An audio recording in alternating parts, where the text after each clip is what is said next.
Hello friends, welcome to my channel. Today we are going to learn class 5th chapter number 6 angles. In our everyday life we see different types of angles at different places. या दैनंदिन जीवनामध्ये आपण वेगवेगळ्या ठिकाणी वेगवेगळ्या प्रकारचे कोन बघत असतो. जसं की शिडी आहे, शिडीच्या ज्या पायऱ्या असतात त्या पायऱ्या आणि त्याचे जे दोन उभे पाय असतात त्या उभ्या पायांमध्ये तयार झालेला अँगल. त्यानंतर आपल्या घराच्या ज्या भिंती असतात त्या दोन भिंतींमध्ये तयार होणारा अँगल. लोखंडी खुर्ची असते, त्या लोखंडी खुर्चीचे पाय आणि जिथे आपण बसतो त्यामध्ये तयार होणारा अँगल. त्यानंतर आपलं जे छत असतं त्या छताचे जे कोपरे असतात, कॉर्नर्स असतात, त्या ठिकाणी तयार होणारे अँगल. त्यानंतर आपला जो पंखा असतो त्या पंख्याच्या पात्यांमध्ये तयार होणारे अँगल्स. त्यानंतर आपल्या घरामध्ये जी मोठी घड्याळ असते, वॉल क्लॉक असते, त्या घड्याळाच्या काट्यांमध्ये होणारे अँगल्स. अशा प्रकारे आपण आपल्या दैनंदिन जीवनामध्ये आणखी बरेच ठिकाणी आपण अँगल्स म्हणजे तयार होणारे कोन बघत असतो. तर या कोनांचं आपल्या जीवनामध्ये अतिशय महत्व आहे आणि तेच कोन आपल्याला या पाठामध्ये आता शिकायचं आहे. चला तर सुरुवात करूया आपल्या व्हिडिओला. फर्स्ट एक रिव्हिजन. मागच्या वर्षी आपण जे काही शिकलो त्याबाबत थोडीशी रिव्हिजन करूया आपण. मी या ठिकाणी काही अँगलची चित्र काढतो, त्या अँगलचं तुम्हाला नाव सांगायचं आहे. बघा, हा जो अँगलचं चित्र तुम्हाला या ठिकाणी दिसतं आहे हा कोणता अँगल आहे? दिस इज अ राईट अँगल. हा काटकोन आहे. नंतर दुसरं चित्र, हा कोणत्या प्रकारचा अँगल आहे? दिस इज अन ॲक्यूट अँगल. हा लघुकोन आहे. त्यानंतर हे तिसरं चित्र, हा कोणत्या प्रकारचा कोन आहे? दिस इज अन ऑब्ट्यूज अँगल. हा विशाल कोन आहे. तर हे चित्रावरून आपल्याला कोन ओळखता येतात. Look at the clocks given below. Write whether the hands make a right angle, an acute angle and or an obtuse angle in the box below. खाली काही घड्याळांचे चित्र आपल्याला दिलेले आहेत. त्या घड्याळाच्या चित्रामध्ये त्या काट्यांमध्ये जे अँगल्स तयार झालेले आहेत त्यांची नावं आपल्याला लिहायची आहे खाली या रिकाम्या बॉक्समध्ये. मग हे घड्याळाचं पहिलं चित्र आहे. या दोन काट्यांमध्ये कोणता अँगल तयार झालेला आहे आपण बघू शकतो. आपण बघितल्यानंतर लगेच आपल्याला कळतं की यामध्ये कोणता अँगल तयार झालेला आहे. तर यामध्ये तयार झालेला आहे ऑब्ट्यूज अँगल. हा विशाल कोन या ठिकाणी तयार झालेला आहे. नंतर या दुसऱ्या घड्याळामध्ये कोणता अँगल तयार झालेला दिसतो तुम्हाला? Acute angle. या ठिकाणी हा लघुकोन तयार झालेला आहे. आणि तिसऱ्या घड्याळामध्ये राईट अँगल तयार झालेला आहे. या ठिकाणी तुम्हाला एक आकृती दिसत आहे. What does the diagram show? मग ही जी आकृती आहे ही आकृती आपल्याला काय दर्शवते? ही कशाची आकृती आहे? The diagram shows an angle. ही आकृती कोनाची आहे. ही आकृती आपल्याला कोन दर्शवते. Do angles have names? मग कोणाला नाव असते का? Yes, angles have names. कोणाला नाव असते. This diagram has two lines BA and BC. ही जी आकृती आहे या आकृतीमध्ये दोन रेषा तुम्हाला रेषाखंड दिसतात, दोन लाईन्स दिसतात, BA आणि ही BC. These two lines join together to form an angle. मग ह्या दोन लाईन्स जोडल्या गेल्यामुळं या ठिकाणी अँगल तयार झालेला आहे, कोन तयार झालेला आहे. BA and BC are the arms of the angle. मग हे जे BA आणि BC ह्या ज्या दोन लाईन्स आहेत, हे जे दोन रेषाखंड तुम्हाला दिसतात या ठिकाणी, याला या कोनाच्या भुजा किंवा या कोनाच्या बाजू असं म्हणतात. Which is the common point between the two lines? मग ही जी BA आणि BC लाईन आहे यामध्ये कोणता कॉमन पॉइंट आहे? The common point is B. यांच्या या दोन लाईन्स मध्ये सामायिक असलेला बिंदू कोणता आहे? B हा आहे. The common point B is called the vertex. मग हा जो सामायिक बिंदू असतो या दोन रेषांचा याला म्हणतात व्हर्टेक्स. व्हर्टेक्स म्हणजे शिरोबिंदू. म्हणून हा या अँगलचा शिरोबिंदू आहे. What is the name of the angle? आता बघायचं आपल्याला या अँगलचं नाव काय. An angle is named by 3 letters. मग अँगलला 3 अक्षरानं नाव दर्शवलं जाते. That means the name of the angle is ABC. मग हा जो अँगल आहे अँगल, या अँगलचं नाव काय आहे ABC. आता अँगलला नाव देताना एक गोष्ट लक्षात ठेवायची की हा जो व्हर्टेक्स असतो, हा व्हर्टेक्स आपण इकडनं सुरुवात करा किंवा इकडनं सुरुवात करा, व्हर्टेक्स हा मध्यभागी आला पाहिजे, या नावामध्ये हा मधात आला पाहिजे. अशा प्रकारचं नाव आपण त्या अँगलला वाचू शकतो. आपण याला असं नाही म्हणू शकत की BAC असं नाही म्हणू शकत किंवा CAB असं या अँगलला आपण वाचू शकत नाही. हा जो व्हर्टेक्स असतो हा व्हर्टेक्स मध्ये आला पाहिजे, मधात आला पाहिजे, अशा प्रकारे हा अँगल आपल्याला वाचायचा असतो. तर ही गोष्ट लक्षात ठेवायची. मग या अँगलचं नाव काय आहे ABC. Instead of angle ABC can we say angle CBA. मग हा अँगल ABC असा न वाचता आपण याला CBA असा वाचू शकतो का? Yes, we can call the angle ABC और angle CBA both are correct. मग हा अँगल आपण ABC किंवा CBA अशा प्रकारे वाचू शकतो. फक्त अट एकच की हा शिरोबिंदू अँगल वाचताना मध्ये आला पाहिजे, या बिंदूचं नाव मध्ये आलं पाहिजे. सिम्बॉल, हा जो सिम्बॉल आहे हा symbol represent the word angle. मग हा जो हे जे चिन्ह आहे हे कशाचं चिन्ह आहे? कोणाचं चिन्ह आहे, अँगलचं चिन्ह आहे. We use this symbol to write angle ABC as angle ABC. मग आता हा अँगल शब्द काढून टाकायचा आणि या ठिकाणी हे चिन्ह वापरायचं. म्हणजे आपण याला अशा प्रकारे लिहू शकतो, चिन्ह हे अँगलचं, अँगल ABC.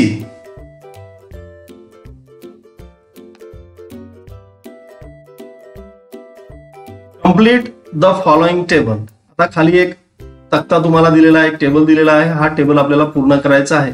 यामध्ये सुरुवातीला डायग्राम आहे, त्यानंतर नेम ऑफ द अँगल, तुम्हाला कोणाचं नाव लिहायचं आहे, त्यानंतर व्हर्टेक्स म्हणजे त्याचा शिरोबिंदू लिहायचा आहे आणि त्यानंतर आर्म्स ऑफ अन अँगल, त्या अँगलच्या भुजा किंवा त्याच्या बाजू तुम्हाला लिहायच्या आहेत.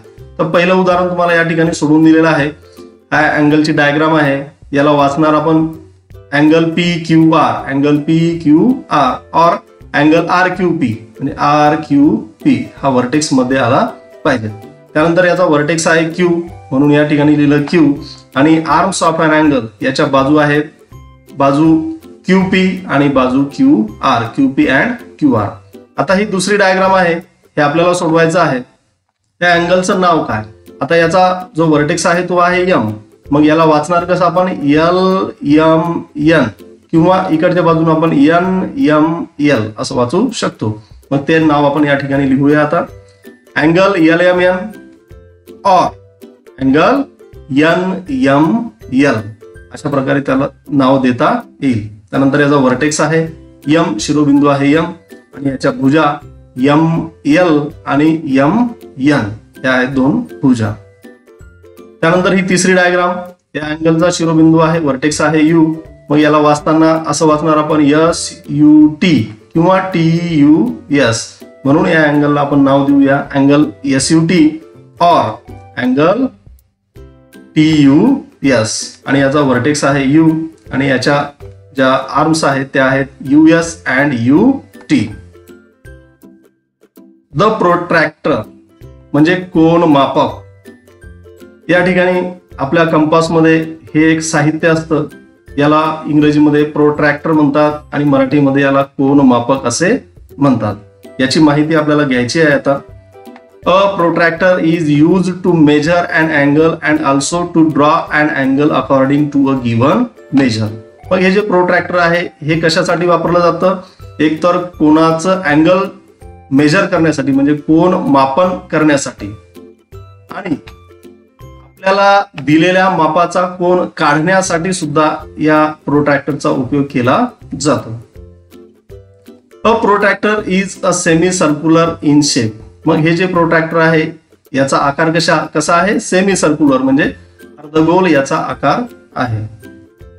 The semi circular edge of a protractor is divided into 180 equal parts. मग हा जो हाफ सर्कल आहे, सेमी सर्कल आहे, हा 180 पार्ट्स मध्ये याला विभागलेला आहे. ह्या ज्या छोटे छोटे रेषा तुम्हाला दिसतात ह्या 180 पार्ट्स मध्ये त्याला विभागला गेलेलं आहे. Each part is 1 degree. मग यातला प्रत्येक भाग म्हणजे 1 डिग्री आहे. 1 डिग्री इज रिटन ॲज 1 आणि त्याच्यावर असं छोटंसं गोल. तर 1 डिग्री हे अशा प्रकारे लिहितात. The divisions on a protractor, that is the degrees, can be marked in 2 ways.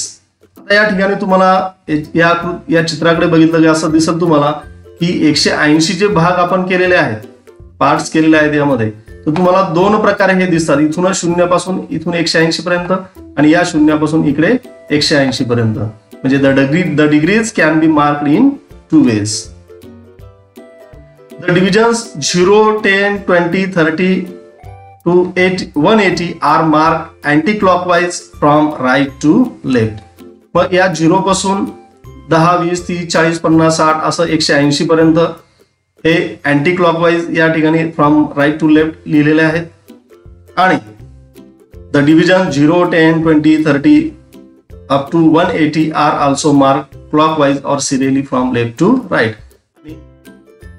डावीकडून उजवीकडे 0, 10, 20, 30 असं 180 पर्यंत या ठिकाणी ही लिहिलेलं आहे.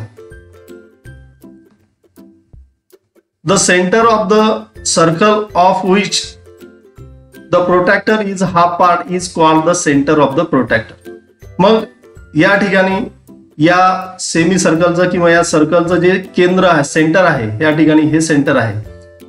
म्हणजेच या प्रोट्रॅक्टरचा जो हा हाफ पार्ट आहे याचं सुद्धा हे काय आहे, सेंटर आहे. तर त्याला काय म्हणायचं, the centre of the protractor. म्हणजे याला या कोन मापकाचे केंद्र असे म्हणतात. इथं दिसतं तुम्हाला हे असं प्लसचं चिन्ह आणि थोडंसं गोल मधामध्ये, याला या कोन मापकाचे केंद्र असे म्हणतात. A diameter of that circle is the baseline or line of reference of the protractor. मग या ठिकाणी या हाफ सर्कलचं हे व्यास आहे. डायमीटर म्हणजे व्यास. ही जी रेष तुम्हाला या ठिकाणी दिसते हे आहे याचं डायमीटर. मग या डायमीटरलाच एकतर याला बेस लाईन म्हणतात किंवा line of reference of the protractor. म्हणजेच याला या कोन मापकाची एकतर संदर्भ रेघ म्हणतात किंवा तळरेघ असे म्हणतात. Measuring angles. मग या प्रोट्रॅक्टरचा उपयोग करून आपल्याला आता कोन कसा मोजायचा हे बघायचं आहे. Observe how to measure angle ABC given alongside using a protractor. आपल्याला एक बाजूला एक अँगल ABC दिलेला आहे आणि हा अँगल आपल्याला प्रोट्रॅक्टरचा उपयोग करून मोजायचा आहे. First put the centre of the protractor on the vertex B of the angle. Place the baseline of the protractor exactly on arm BC. अगोदर आपल्याला काय करायचं आहे की हे जे प्रोट्रॅक्टर आहे हे या अँगल ABC वर अशा प्रकारे बसवायचं की या प्रोट्रॅक्टरचा जो केंद्र आहे, सेंटर आहे, ते बरोबर या व्हर्टेक्स वर आलं पाहिजे. या हा जो B आहे, हा B या बिंदूवर हे सेंटर आलं पाहिजे. आणि याची जी हा जो डायमीटर आहे म्हणजे याची जी संदर्भ रेघ आहे, ही संदर्भ रेघ बरोबर या अँगलच्या BC वर बरोबर त्याला तंतोतंत अशी जुळली पाहिजे. अशा प्रकारे हे प्रोट्रॅक्टर आपल्याला या अँगल वरती ठेवायचं आहे. The arms of the angle do not reach the divisions on the protractor. आता या ठिकाणी काय झालं की हे जे अँगलचे आर्म आहेत म्हणजे या कोनाच्या ज्या बाजू आहेत, या कोनाच्या बाजू या ठिकाणी लहान पडल्या. या प्रोट्रॅक्टरचे जे डिव्हिजन्स केलेले आहेत त्या डिव्हिजन पर्यंत ह्या अँगलच्या बाजू पोहोचलेल्या नाहीत. म्हणजे मग आपल्याला काय अडचण जाईल या ठिकाणी की हा अँगल आपल्याला परफेक्ट मोजता येणार नाही, कारण आपल्याला ह्या रेषा ज्या आर्म्स आहेत त्या दिसत नाही आहेत.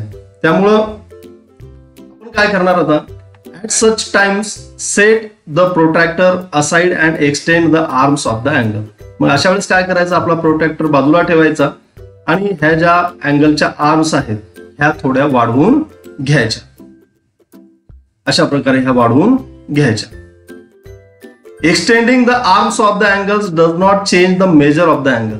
मग या अँगलच्या बाजू आपण जर वाढवून घेतल्या तर या अँगलच्या मापामध्ये कोणताही फरक पडत नाही, हे लक्षात ठेव. आता काय करायचंय, आपला हा जो प्रोट्रॅक्टर आहे हा परत या शिरोबिंदूवर ठेवायचा आहे, याचं केंद्र, आणि याची जी आर्म आहे ही आर्म या खालच्या बाजूला अशी मिळती जुळती ठेवायची आहे, तंतोतंत जुळवून ठेवायची आहे. The angle is measured starting from the zero on that side of the vertex on which the arm of the angle lies. आपल्याला आपण बघितलं की या अँगलला दोन प्रकारे डिव्हिजन्स आहेत. इकडून शून्यापासून सुरुवात होतात 180 पर्यंत आणि इकडनं सुद्धा शून्यापासून सुरुवात होतात 180 पर्यंत. मग कोणत्या शून्यापासून मोजायचे हा प्रश्न आपल्याला पडतो. नेहमी करता एक गोष्ट लक्षात ठेवायची की हा प्रोट्रॅक्टर ज्यावेळेस आपण या शिरोबिंदूवर ठेवतो आणि याची बाजू आपण एक मिळती जुळती या एका अँगलच्या बाजूला आपण मिळती जुळती ठेवतो, त्यावेळेस या व्हर्टेक्सच्या ज्या बाजूला त्या अँगलचा आर्म असतो त्या बाजूच्या शून्यापासून मोजायला सुरुवात करायची. मग हा व्हर्टेक्स आहे बी आणि याची जी आर्म आहे बाजू आहे ती आहे बीसी खालची ही, याला आपण हा तंतोतंत जुळवून ठेवलेला आहे आणि हा कोणत्या बाजूला आहे राईट साईडला आहे. म्हणून या राईट साईडच्या या झिरोपासून मोजायला सुरुवात करायची. Here the arm BC is on the right side of the vertex. म्हणजे या ठिकाणी बीसी हा जो बाजू आहे ही या व्हर्टेक्सच्या उजव्या बाजूला आहे. Therefore count the division starting from the zero on the right. म्हणून आपण या उजव्या बाजूला असलेल्या झिरो पासून म्हणजे ही जी बाजू असते दुजा असते या बाजूकडच्या झिरो पासून मोजायला सुरुवात करायची. आपण हे जर मोजलं तर 0, 10, 20, 30 and 40. मग ही जी आर्म आहे दुसरी ही कुठे आलेली आहे बरोबर या 40 वरती आलेली आहे. See which marks fall on arm BA. मग या BA या बाजूवरती कोणता मार्क आलेला आहे, कोणती डिग्री आलेली आहे या ठिकाणी 40. Read the number on that mark. This number is the measure of the angle. मग हा जो या बाजूवर जे चिन्ह आहे जो पार्ट आहे किंवा जो डिग्री आहे ती डिग्रीज म्हणजे त्याचं या कोणाचं माप. या ठिकाणी 40 आहे म्हणून the measure of angle ABC is 40 degree. तर या अँगलचं माप या ABC कोणाचं माप 40 डिग्री आहे, 40 अंश आहे. Measuring angles, we can measure the same angle ABC by positioning the protractor differently. मग हा जो अँगल ABC आपण आता मोजला, हाच अँगल ABC आपण प्रोट्रॅक्टर वेगळ्या प्रकारे ठेवून सुद्धा मोजू शकतो. कसा ते बघूया आपण. या ठिकाणी बघा, या ठिकाणी आपण काय केलेलं आहे, हाच अँगल आहे ABC. या अँगल ABC चा जो व्हर्टेक्स आहे B, या व्हर्टेक्स वरती या प्रोट्रॅक्टरचं सेंटर आपण ठेवलेलं आहे आणि सुरुवातीला आपण जे हा प्रोट्रॅक्टरची बेसलाईन आपण या खालच्या आर्मला म्हणजे BC आर्मला आपण जुळवून ठेवली होती. तर आपण यावेळेस काय केलं, ही जी या प्रोट्रॅक्टरची बेसलाईन आहे किंवा रेफरन्स लाईन आहे ही आपण या आर्म AB किंवा आर्म BA ला आपण मिळती जुळती ठेवलेली आहे. First put the centre of the protractor on the vertex B of the angle align the baseline of the protractor with arm BA. आपण हे या प्रोट्रॅक्टरचं सेंटर या व्हर्टेक्स B वर ठेवलं आणि याची BA ही बाजू आहे ही आपण या प्रोट्रॅक्टरच्या बेसलाईनशी आपण जुळवून घेतली. Find the zero mark on the side of BA. Count the mark starting from the zero on the side of the point A. See which marks fall on arm BC. Read the number at that point. आता आपण काय करणार, या arm BA ला हे जुळून घेतल्यामुळे या व्हर्टेक्सच्या कोणत्या साईडला आता हा आर्म आहे या साईडला, म्हणून या साईडच्या झिरो पासून आपण काउंट करणार. 0, 10, 20, 30 and 40. या ठिकाणी आल्या हा आर्म BC ची लाईन 40 वर, म्हणून या अँगलचं माप आहे 40 degree. Observe that here too the measure of angle ABC is 40 degree. मग आपण अँगल कोणत्याही प्रकारे जरी मोजला तरी अँगलचं माप कधीही चेंज होत नाही. आपण हा प्रोट्रॅक्टर असा ठेवून मोजला तरी 40 डिग्री आलं आणि अशा प्रकारे हा आपण ठेवून बघितला आणि मोजला अँगल तरी आपलं जे मेजरमेंट आहे ते 40 डिग्री आलेलं आहे. See how the angles given below have been measured with the help of protractor. खाली काही चित्र तुम्हाला मी दाखवतो. तर या चित्रांमध्ये बघा हे प्रोट्रॅक्टर डिफरंटली ठेवून कशा प्रकारे हे अँगल्स मोजलेले आहे. हा अँगल आहे अँगल PQR आणि अँगल PQR मध्ये हा प्रोट्रॅक्टर आपण ठेवून या ठिकाणी इथे बाण दाखवलेला की या साईडच्या झिरो पासून मोजलेलं आहे. मग हा किती आला, इथे बघा इथे आहे 90, म्हणून major of angle PQR is 90 degree. त्यानंतर हा अँगल आहे LMN. या अँगल LMN मध्ये हा प्रोट्रॅक्टर डिफरंटली ठेवला आणि याची इकडची साईड याला तंतोतंत जुळून ठेवली आणि हा मोजताना मग ज्या साईडला जुळून ठेवला त्या साईडच्या 0 पासून, म्हणजे इथे तुम्हाला हा एक बाण दाखवलेला आहे बघा, या इकडच्या 0 पासून मोजायला सुरुवात करायची. इथे किती आलंय 50, म्हणून major of angle LMN is 50 degree. त्यानंतर हा खाली एक अँगल दिलेला आहे बघा तुम्हाला XYZ.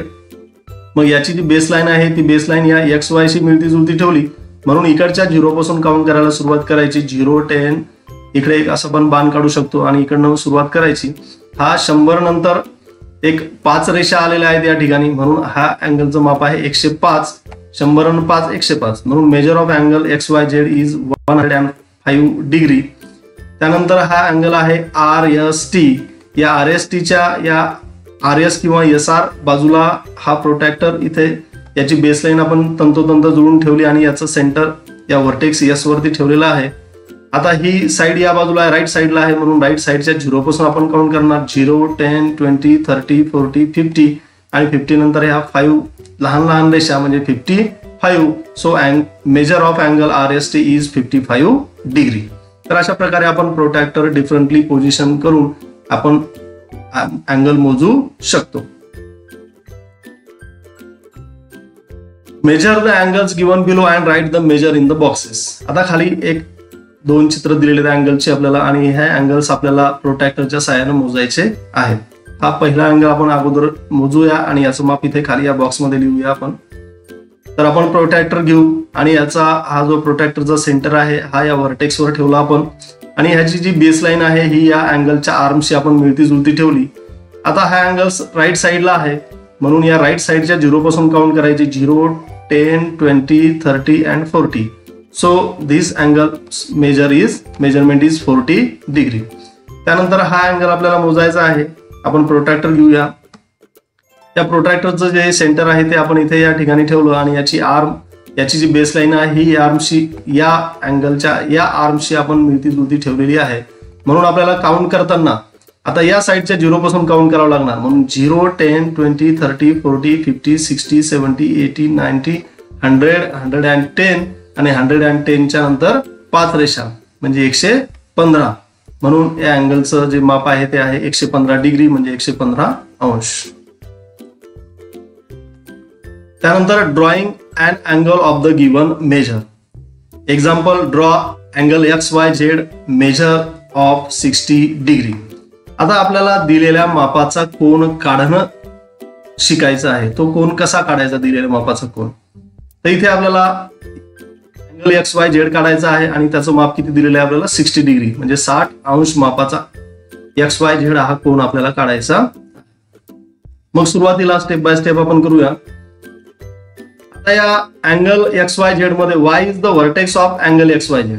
कारण आपण शिकलो की या अँगलच्या नावामध्ये जो मधला बिंदू असतो, मधलं जे अक्षर असतं ते त्याचा व्हर्टेक्स असतं. म्हणून Y is the vertex of angle XYZ. मग आता Y जर व्हर्टेक्स असेल तर याच्या ज्या आर्म्स आहेत त्या कोणत्या येणार? XY आणि YZ. मग त्याच्या आर्म आल्या XY आणि YZ आर इट्स आर्म्स. तर आपल्याला पहिला step, first draw arm YZ with a ruler.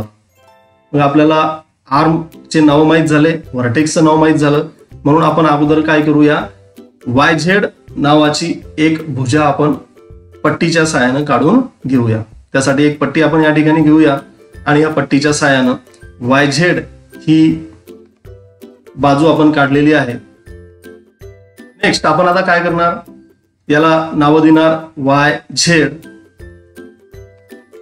आता नंबर दुसरी step, since Y is the vertex we must draw a 60 degree angle at that point. मग Y हा vertex असल्यामुळं, हा शिरोबिंदू असल्यामुळं आपल्याला जो 60 डिग्रीचा अँगल काढायचा आहे हा कोणत्या बिंदूवर काढायचा आहे? या Y बिंदूवर काढायचं. म्हणजे आपल्याला प्रोट्रॅक्टरचं सेंटर या Y बिंदूवर ठेवायचं आहे. Put the centre of the protractor on Y. Place the protractor so that the baseline lies on arm YZ. मग या प्रोट्रॅक्टरचं सेंटर Y या बिंदूवर ठेवायचं आणि त्या प्रोट्रॅक्टरची जी बेसलाईन आहे ती या YZ शी जुळली पाहिजेत. अशा प्रकारे हा प्रोट्रॅक्टर आपल्याला ठेवायचा आहे. चला तर ठेवूया आपण. प्रोट्रॅक्टर घेतला, याची हा जो सेंटर आहे तो आपण या Y जवळ ठेवला आणि याची जी बेसलाईन आहे ती या YZ शी आपण मिळती जुळती बरोबर ठेवलेली आहे. आता नेक्स्ट स्टेप काय करायचं आपल्याला, count the division starting from 0 near point Z. मग आपला हा जी आर्म आहे हा या बाजूला आहे, म्हणून आपण या राईट साइडच्या 0 पासून काउंट करणार.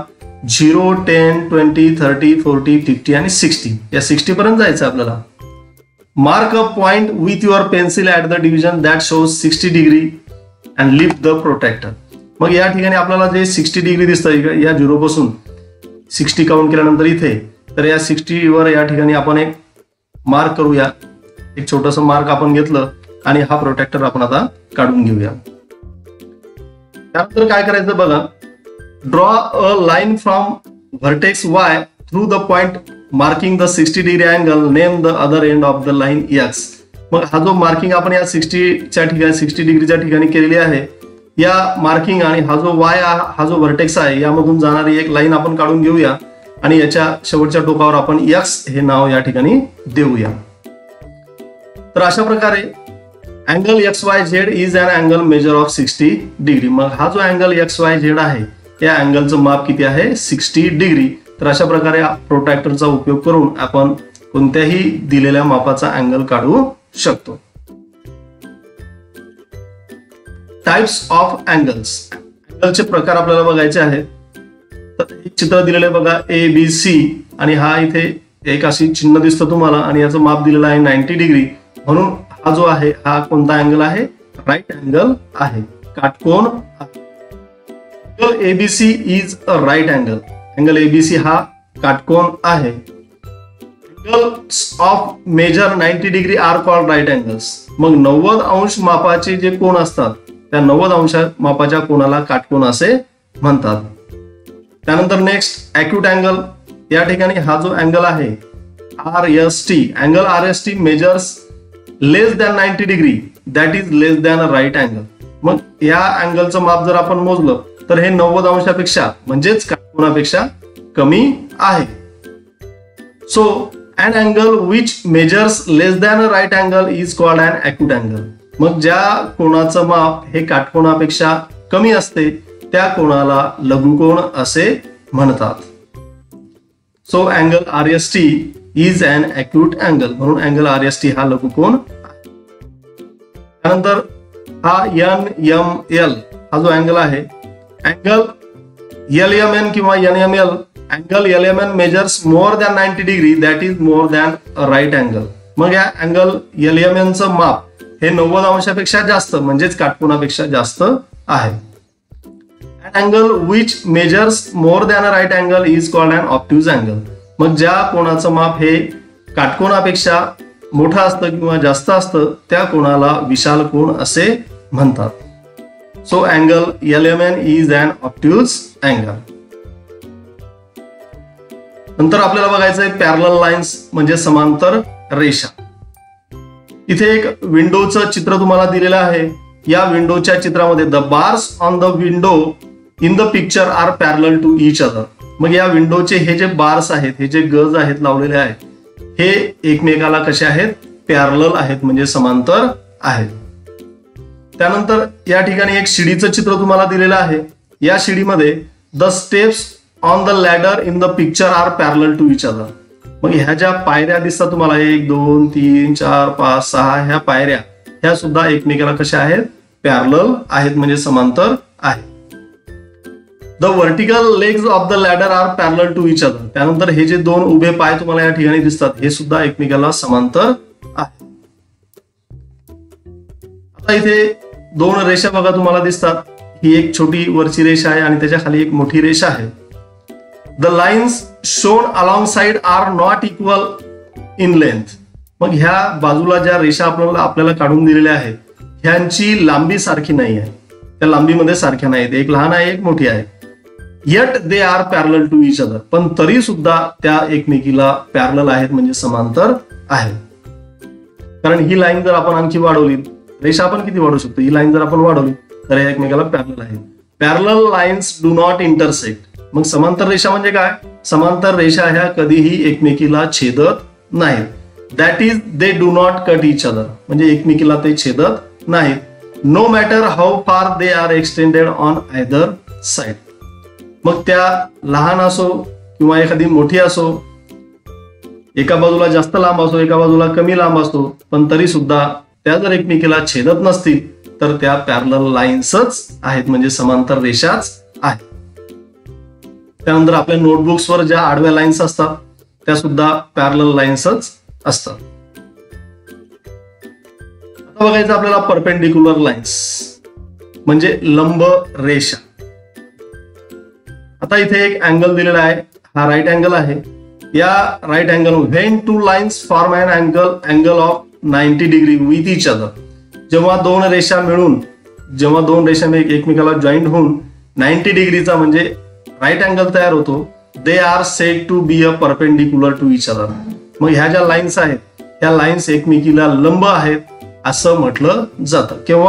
जेव्हा या दोन लाईन्स मिळून 90 डिग्रीचा म्हणजे राईट अँगल तयार होतो तेव्हा ह्या दोन लाईन्स एकमेकीला परपेंडिक्युलर आहेत, लंब आहेत असं म्हटल्या जातं. To show that two lines are perpendicular a symbol as shown the figure is drawn between them.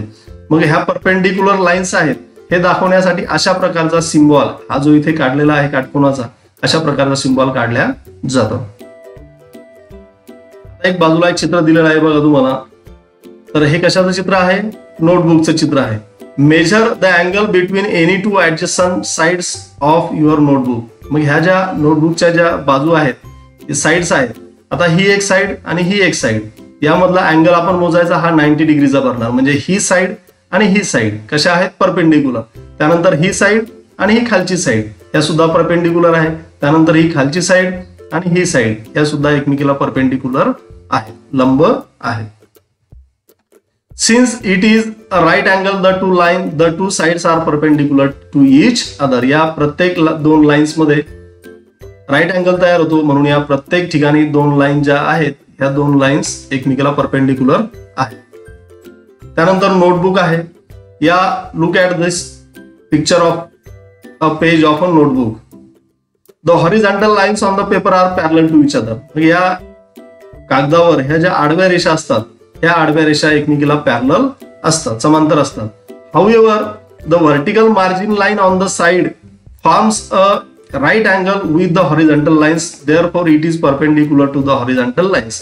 मग ह्या आडव्या लाईन्स समांतर आहेत, पॅरलल आहेत, पण याची ही जी समासची जी व्हर्टिकल लाईन आहे ही व्हर्टिकल लाईन काय करते? या प्रत्येक हॉरिझॉन्टल लाईन सोबत राईट अँगल तयार करते, म्हणून ही व्हर्टिकल लाईन या पॅरलल लाईन्सशी परपेंडिक्युलर आहे. Look at the pictures given below. Decide whether the lines given in each picture are parallel or perpendicular to each other and write the answer in the box. आपल्याला खाली रेषा दिलेल्या आहेत त्या बघायच्या आहेत आणि त्या समांतर आहेत का लंब आहेत ते आपल्याला खाली बॉक्समध्ये लिहायचं आहे. आता इथे या दोन लाईन्स दिसतात. ह्या दोन लाईन्स आपण अशा इमॅजिन करायचं की याला आपण कितीही वाढवलं तर ह्या एकमेकीला कधीच इंटरसेक्ट करणार नाहीत, छेदणार नाहीत. म्हणून ह्या ज्या दोन लाईन्स आहेत या लाईन्स आहेत पॅरलल लाईन्स. त्यानंतर ह्या ज्या दोन लाईन्स आहेत याला सुद्धा आपण इमॅजिन करा की याला आपण इकडे एक्सटेंड केलं, याला इकडे एक्सटेंड केलं, याला इकडे एक्सटेंड केलं, इकडे एक्सटेंड केलं, तरी सुद्धा ह्या कधीच इंटरसेक्ट करणार नाहीत. म्हणून ह्या सुद्धा आहेत पॅरलल लाईन्स. आता ह्या टू लाईन्स आपण जर बघितल्या तर ह्या एकमेकीला छेदतात सुद्धा आणि या ठिकाणी छेदल्यानंतर इथे राईट अँगल तयार होतो, म्हणून ह्या ज्या दोन लाईन्स आहेत या लाईन्स परपेंडिक्युलर लाईन्स आहेत. Okay, thank you.